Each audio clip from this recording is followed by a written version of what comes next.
persis, apalagi kalau kita ingin setinggi dengan negara-negara yang lebih maju, itu sangat detail. Meskipun kita tahu kan itu juga tidak mudah karena anggaran yang terbatas, tapi paling tidak dengan mengurangi kebocoran, potensi korupsi, alokasi tepat sasaran itu bisa membantu lah. Kritik, saran, suara dari kampus itu jangan dianggap sebagai manifestasi kebencian. Itu harus dianggap sebagai manifestasi kerinduan anak bangsa untuk Indonesia yang lebih baik ke depan. Ini soal diskusi tanggung jawab intelektual sebetulnya. Tanggung jawab intelektual itu bisa bermacam-macam. Kalau diringkas itu adalah menyuarakan kebenaran dan membongkar kebohongan. Ketika kita semua sepakat bahwa Indonesia masih tidak boleh gagal, itu persyaratnya. Tapi kalau itu tidak ada, kesetaraan, keadilan, hak yang sama untuk bertumbuh, berkembang, ini agak sulit membayangkan Indonesia emas. Malah saya khawatir yang ada Indonesia cemas.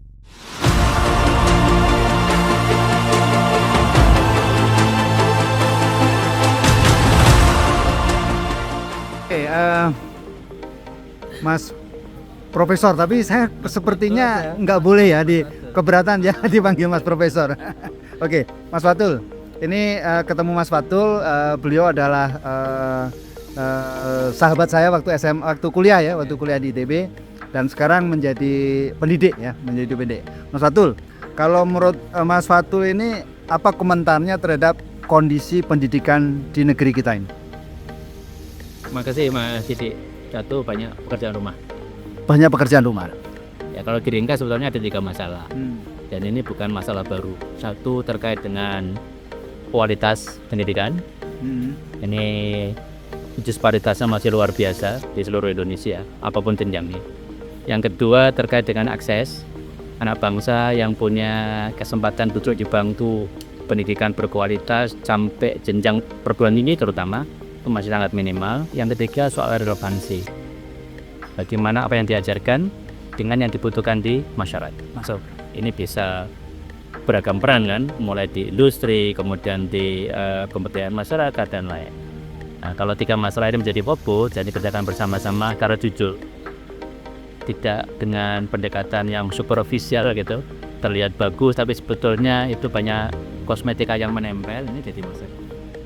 Artinya dari tiga bidang tadi, 3 titik fokus, itu menurut Mas Fatul, kondisi kita misalkan nih, kita kasih nilai 0 sampai 10 di berapa ya? Yang susah. Susah ya? Karena kan variatif ya. Variatif ya? Mungkin di perguruan tinggi yang ini tinggi, yang sini rendah. Di kota ini tinggi, kota ini rendah. Jadi ada susah kalau di generalisasi. Dan itu kan jebakan Batman generalisasi gitu. Iya nih. Sehingga jebakan Batman-nya apa? Kebijakan jadi tunggal. Terus dibuat di Jakarta, satu kebijakan semuanya harus ikut. Padahal misalnya teman-teman kita lah, misalkan di NTT, itu tidak perlu bicara kesadaran buatan untuk hari ini. Tapi justru bagaimana memecahkan masalah lokal, membangun sumber daya manusia lokal. Bahkan misalnya contoh sederhana lah, peternakan dikuatkan, pakan ternak didesain secara lebih berkesinambungan. Tidak lagi tergantung pada perusahaan-perusahaan besar saja. Ini kan contoh. Jadi jangan sampai satu berlaku untuk semua. Oke Mas. Mas Fatul, menarik. Melanjutkan tadi, kalau menurut Mas Fatul ini sebenarnya tanggung jawab pendidikan di negara kita itu tanggung jawab siapa? Ya, tanggung jawab bersama, tapi kita tidak boleh lupa konstitusi mengamanatkan kepada negara untuk mencerdaskan kehidupan bangsa. Jadi negara harus hadir dengan banyak cara, mulai dari membangun ekosistem yang sinar. Contoh, swasta diberi ruang, tetapi bisa difasilitasi. Tidak harus dalam bentuk uang, tapi juga dalam bentuk kebijakan. Yang ini lebih bersahabat, lebih membuka ruang untuk berkembang. Dan yang lain tentu saja adalah anggaran. Anggaran pendidikan ya sekarang katakanlah 20%, tapi untuk semuanya loh itu. Untuk semuanya, dan belum lagi saya yakin juga ada politik di sana yang tidak selalu mudah dibaca. Untuk apa saja? Karena misalnya untuk pendidikan tinggi tahun lalu tuh hanya 0,9% loh dari total anggaran APBN. 0,9%. Artinya ketika negara hadir dan dikembalikan ke konstitusi, ya harusnya itu tidak cukup. Persis. Apalagi kalau kita ingin setinggi dengan negara-negara yang lebih maju, itu sangat detail. Meskipun kita tahu kan itu juga tidak mudah karena anggaran yang terbatas, tapi paling tidak dengan mengurangi kebocoran, potensi korupsi, alokasi tepat sasaran itu bisa membantu lah. Tapi ketika itu masih korupsinya masih besar dan kita menjadi saksi kabari mati sarapan berita korupsi, kan jadi masalah. Ya, oke, saya balikin Mas. Kalau kami ini sebagai orang kebanyakan atau rakyat biasa, kalau tadi kan Mas Fatul sebagai pendidik jelas, negara harus hadir jelas di tingkat regulasi atau di tingkat pelaksana. Kami sebagai rakyat apa ya kira-kira peran yang bisa diharapkan? Banyak, ini soal saling tolong menolong, gotong royong.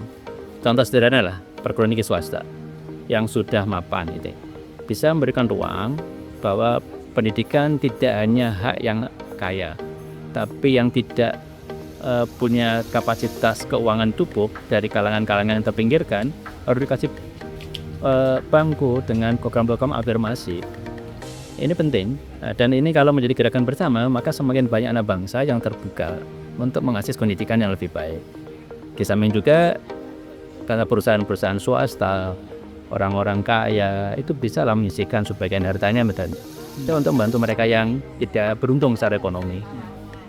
Di samping juga negara harus punya porsi yang serupa, jangan sampai misalkan swasta bergerak, negara malah Mas ya.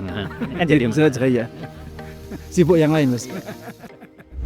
Mas Fatul, tadi udah dijelasin tentang pendidikan, tanggung jawab siapa dan bagaimana kita berkontribusi. Tapi sebenarnya pendidikan ini berkaitan dengan negara, kenegaraan lah ya, sistem kenegaraan itu perannya seperti apa? Ya, ini soal diskusi tanggung jawab intelektual sebetulnya. Tanggung jawab intelektual itu bisa bermacam-macam. Kalau diringkas itu adalah menyuarakan kebenaran dan membongkar kebohongan. Menyuarakan kebenaran dan membongkar kebohongan. Dan itu sebetulnya memang tanggung jawab sama orang. Bukan pendidikan saja ya. Cuma kalangan terpilih itu punya privilege karena dapat kesempatan belajar yang lebih baik. Akhirnya dia punya tanggung jawab yang lebih besar. Dan itu seharusnya menjadi kesadaran kolektif. Kalau kesadaran kolektif yang tadinya takut jadi lebih berani, kira-kira gitu. Nah, yang lebih berani, yang sudah berani ya akan banyak temannya dan mudah-mudahan suara menjadi lebih lantang. Ketika lebih lantang maka dia akan didengar dan ketika didengar mudah-mudahan mempengaruhi kebijakan. Meskipun tidak ada jaminan. Tapi sebenarnya kalau negara ini sudah berjalan dengan baik, sudah sesuai dengan tracknya lah gitu. Itu kan nggak perlu sebenarnya. Betul. Ya, pendidikan ya benar-benar bagaimana mempersiapkan generasi ya gitu ya. Nah, sekarang pertanyaannya apakah hari ini seperti itu di Indonesia? Nah, terus yang lain negara mana yang itu sudah terjadi? Selalu saja jadi kritik, saran, suara dari kampus itu jangan dianggap sebagai manifestasi kebencian. Itu harus dianggap sebagai manifestasi kerinduan anak bangsa untuk Indonesia yang lebih baik ke depan, lebih sejahtera, lebih adil, lebih bermartabat. Itu ya dia harus lihat seperti itu. Jangan begitu itu rasa sayang, rindu. Nah, dan kerinduan itu membuncah ketika ada harapan-harapan besar yang itu seakan-akan divelikung, tidak diberikan ruang untuk bertumbuh. Sehingga yang muncul adalah pesimisme, kegalauan, kegeraman dengan beragam bentuknya ini. Oke Mas Fatul, kan pada prinsipnya bisa jadi suatu keadaan negara itu sudah lurus-lurus saja, berarti tanggung jawab kita mendidik. Kalau tidak berarti kita juga harus berteriak menyampaikan apa istilahnya? Kebenaran.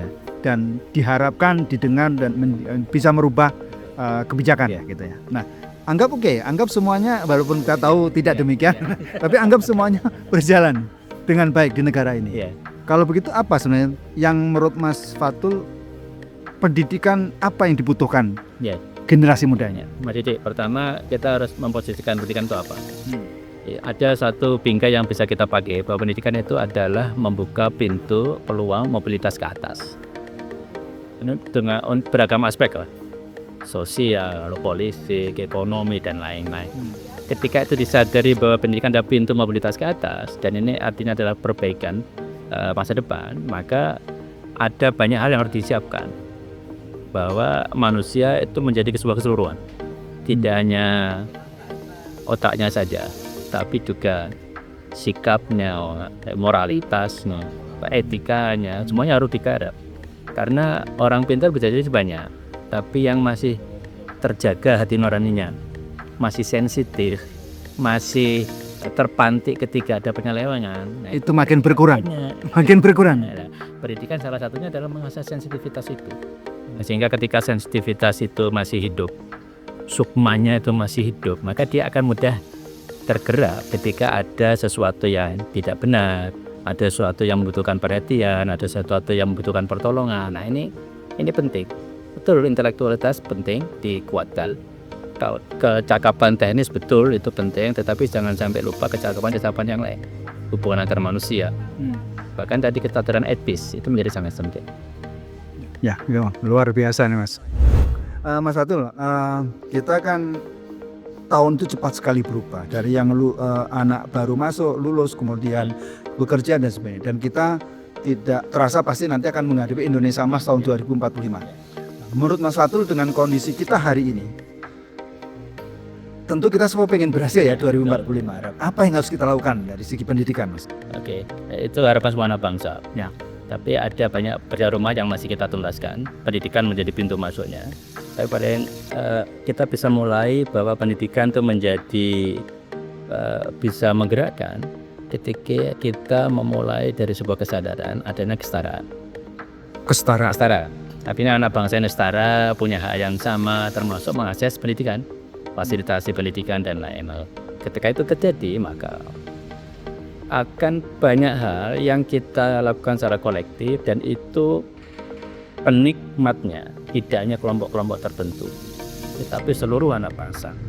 Dan ketika semua anak bangsa terberdayakan, maka kita bisa saling membayangkan kira-kira apa yang bisa terjadi ketika semua anak bangsa ini berdaya. Tetapi ketika yang terjadi sebaliknya, ketimpangan semakin dalam, nah itu yang terjadi saat ini. Nah, sehingga menjadi sulit membayangkan bagaimana Indonesia masa depan ketika ketimpangan itu masih dalam. Dan ketika kita semua sepakat bahwa Indonesia masih tidak boleh gagal, itu persyaratnya. Tapi kalau itu tidak ada kesetaraan, keadilan, hak yang sama untuk bertumbuh, berkembang, ini agak sulit membayangkan Indonesia emas. Malah saya khawatir yang ada Indonesia cemas. Oke. Jadi sebenarnya jumlah penduduk Indonesia yang besarin, bukan yang terbesar, tapi nomor 4, nomor 5 ya, sekitar 300 juta. Ini ada dua kemungkinan. Kalau pendidikan kita berhasil tadi, kesetaraan, kesempatan, equalizer ya, semua rakyat punya kesempatan yang sama, itu akan menjadi sesuatu ke depan. Tapi kalau tidak, dengan saat ini kondisinya senjang ya, banyak kesenjangan tadi ya. Semoga tidak jadi bisnis. Saya salah. Oke Mas, balik lagi ke masalah pendidikan, bagaimana mendidik bangsa kita mempersiapkan ke Indonesia Emas. Menurut Mas Fatul, dari cara kita mendidik ya, itu apakah sudah bagus atau mungkin ada perlu terobosan-terobosan baru? Saya melihat ini Mas Didi, ada hal yang bisa dicoba lah kalau belum percaya. Ya, oke. Jadi perpaduan antara kedalaman pemahaman disiplin pilihan ditambah dengan keluasan perspektif. Ini penting.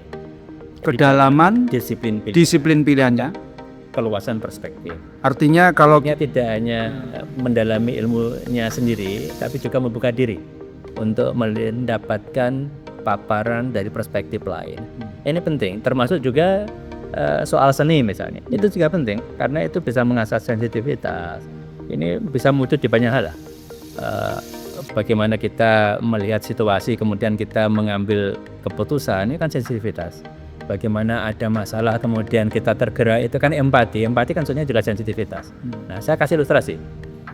Ada sebuah buku menarik itu, tulisannya Adam Grant, judulnya Original, yang dikatakan bahwa risetnya terkait dengan pemenang hadiah Nobel itu ternyata mereka punya kecenderungan seni yang tinggi.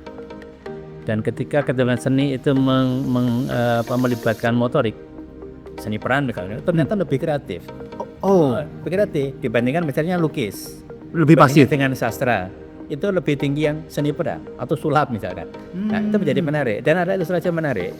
Contohnya ketika Galileo di tahun 1609 itu bisa menggambar bulan, dan gambar yang dibuat saat itu tuh mirip dengan bulan yang sekarang bisa kita lihat dengan teleskop. Kok bisa? Kok bisa? Kok bisa kan gitu? Kok bisa? Nah, ternyata menarik. Galileo itu menggunakan teleskop yang dibuat oleh Hans Lippershey 2 tahun sebelumnya kelihatannya, dan pembesarannya hanya 3 kali.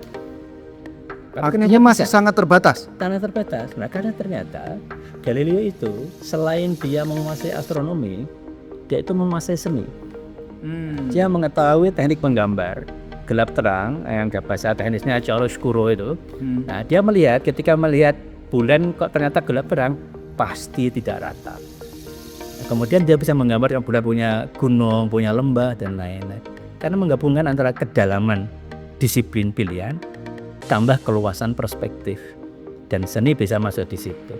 Nah, kalau untuk menambah keluasan perspektif tadi. Betul. Nah, kalau pendidikan juga memasukkan itu, nah, itu menjadi sangat menarik. Jadi seni itu kan bicara dengan beragam hal kan, menulis, sastra, sampai pada seni-seni yang lain, melukis, seni peran dan lain bisa dimasukkan ke sana. Tidak harus dalam pelajaran yang spesifik lah, bisa menjadi bagian dari nilai pembelajaran dan lain-lain, termasuk juga kesadaran yang sering diungkapkan oleh para dosen. Ya, bahkan sebenarnya mungkin kalau boleh menambahkan, orang seni itu terlatih untuk berkreatif ya. Persis. Nah, tingkat selalu ada cara jalan keluar. Lebih tinggi kreativitasnya, dan itu enak gitu loh.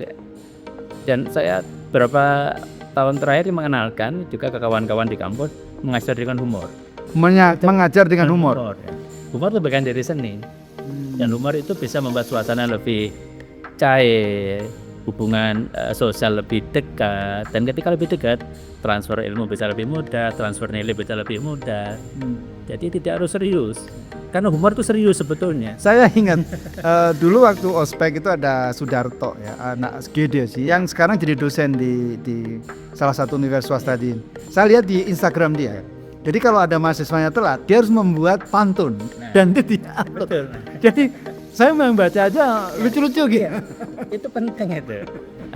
Jadi humor itu penting karena humor itu serius. Di Stanford Graduate School of Business itu ada mata kuliah judulnya Humor Serious Business. Humor Serious Business, ya. Di Stanford loh. Karena humor itu bisnis yang serius dan itu bisa valid untuk banyak hal. Hubungan bisnis, hubungan keluarga, hubungan sosial itu kalau dibingkai dengan humor semuanya artinya lebih humor itu adalah bagian dari seni tadi ya. Persis. Seni ya. Bisa lukis, bisa nulis, bisa teater, bergerak, termasuk humor. Bermacam-macam. Dan itu tidak harus jago loh. Tapi mengapresiasi seni itu juga bagian dari itu. Cukuplah misalkan melihat lukisannya indah, kemudian lupa bernapas sebentar, setelah gitu, karena mengagumi, itu jadi bagian-bagian yang bisa diajarkan. Saya tuh selalu mengatakan bahasa gini mas, saya ini bahasanya Pak Tisna Sanjaya sebenarnya, bahwa kalau melihat sesuatu ada wilayah spiritual yang tersentuh, berarti itulah ada hal yang masuk. Gitu. Persis, itu ada berubah gitu. Dan itu bisa perlu dilatih. Pak itu betul nggak garing, nah kira-kira. Oke, siap. Oke, Mas Fatul, menurut Mas Fatul dengan kondisi saat ini, pesan terhadap semua elemen bangsa atau anak bangsa ini apa kira-kira Mas? Satu, kita tidak boleh kehilangan optimisme. Tidak boleh kehilangan optimis. Karena Indonesia ini umurnya masih panjang, dulu didirikan dengan nilai-nilai luar biasa, termasuk kebesaran. Nah, bagaimana itu kita kembalikan nilai-nilai itu? Nilai-nilai. Tentu dengan kemasan yang berbeda-beda. Nah, sehingga dengan demikian kita tetap bekerja keras untuk Indonesia lebih baik ke depan. Ya, kalau keretanya jalan lempeng, kita dorong bareng-bareng dengan semua kontribusi. Kalau keretanya agak oleng, kita kembalikan ke tempatnya. Itu yang pertama. Kemudian untuk anak-anak muda. Ya, anak-anak muda yang sekarang sedang sekolah lah, menempuh pendidikan. Anda adalah kalangan elit bangsa ini. Tidak semua anak bangsa punya kesempatan duduk sekolah, bahkan kalau lebih spesifik di bangku kuliah, dan itu harus disyukuri. Dengan cara apa? Satu, belajar tekun, tapi jangan lupa mengasah sensitivitas supaya kita tersentuh ketika ada masalah bangsa, ada masalah sosial, dan kita mengupayakan untuk ikut bergerak sekecil apa-apa. Nah, karena itu ketika berkelindan, bergabung dengan gerakan yang lain, maka akan besar. Dan ketika itu besar, maka insya Allah dampaknya akan luar biasa. Dan akan luar biasa. Luar biasa nih bro. Mungkin saya nambahin nih. Dulu saya pernah diminta nih Pak Gedirakta, Pak Profesor Gedirakta. Jadi siswa itu pertama tetap harus belajar, penting karena itu bidang kita. Tapi yang kedua harus berkegiatan. Jangan diam saja di kamar. Persis. Jangan sampai hadir di kampus nggak ada yang nyapa. Betul. Hilang juga nggak ada yang tahu. Nah, itu bagian dari mengasah sensitivitas. Dengan sering bergabung menghadapi masalah, karena nggak ada orang hebat tanpa diasah dengan masalah. Tidak ada orang hebat tanpa diasah dengan masalah. Oke. Luar biasa Mas Fatul. Mas Fatul, terakhir nih Mas ya. Apa quote atau prinsip hidup yang Mas Fatul ini apa yang bisa di-sharing? Nah, saya masih ingat pesan guru ngaji saya di kampung dulu. Guru ngaji pesan di kampung. Jadi orang yang terbaik adalah yang paling bisa memberikan manfaat. Nah, jadi jadilah orang yang bermanfaat dimanapun kita berkiprah. Dengan demikian insya Allah kita akan selalu diingat kontribusi kita dan kita membuat perubahan gimana kita berperan apapun peran kita. Itu yang pertama. Yang kedua, ketika kita jadi pemimpin sederhana dada, ketika kita yakin itu benar, ketika kita punya argumentasi kuat, dan ketika tidak punya kepentingan personal, jalan terus. Biarkan orang berbicara. Karena apa? Karena apapun yang dilakukan itu insya Allah punya niat baik. Itu soal perbedaan strategi. Dan kalau itu ada konflik, itu bukan konflik antar manusia, tapi konflik tugas. Kita nggak tahu nyambung kan? tapi ini luar biasa Mas. Artinya saya pribadi pada posisi ini kita bisa terus maju ya. Ketika kita yakin benar, ketika kita yakin itu bermanfaat buat orang banyak. Tidak ada kepentingan personal. Tidak ada kepentingan personal. Jalan terus. Jalan terus. Karena banyak orang yang tidak begitu lagi Mas. Betul. Banyak orang yang tersandera sekarang. Jadi luar biasa Mas Fatul obrolannya. Semoga selalu tetap semangat, optimis untuk mendidik anak-anak bangsa. Semoga negeri kita lebih baik lagi. Insya Allah. Ya, kalau tahu harus bubar, insya Allah satu hari sebelum kiamat. Yes, amin. Makasih Mas Fatul. Negara ini kuat karena masih banyak orang-orang baik. Negara ini masih berdiri karena banyak orang-orang yang berbuat untuk sesama. Masih banyak orang-orang idealis dengan niat tulus yang dengan keahlian dan jangkauan tangannya ikhlas berbuat untuk orang-orang di sekitarnya, untuk rakyat luas, untuk kemajuan bangsa. Ia terus berbuat dan melangkah, walaupun mungkin jauh dari media, tidak diberitakan, dan menempuh jalan sepi. Fatul Wahid, rektor yang bergelar profesor tapi tidak mau dipanggil profesornya, salah satunya. Sobat Bangkit Anak Bangsa, ayo kita berlomba, berbuat yang kita bisa untuk menjadi pilar penyangga ketahanan negeri kita.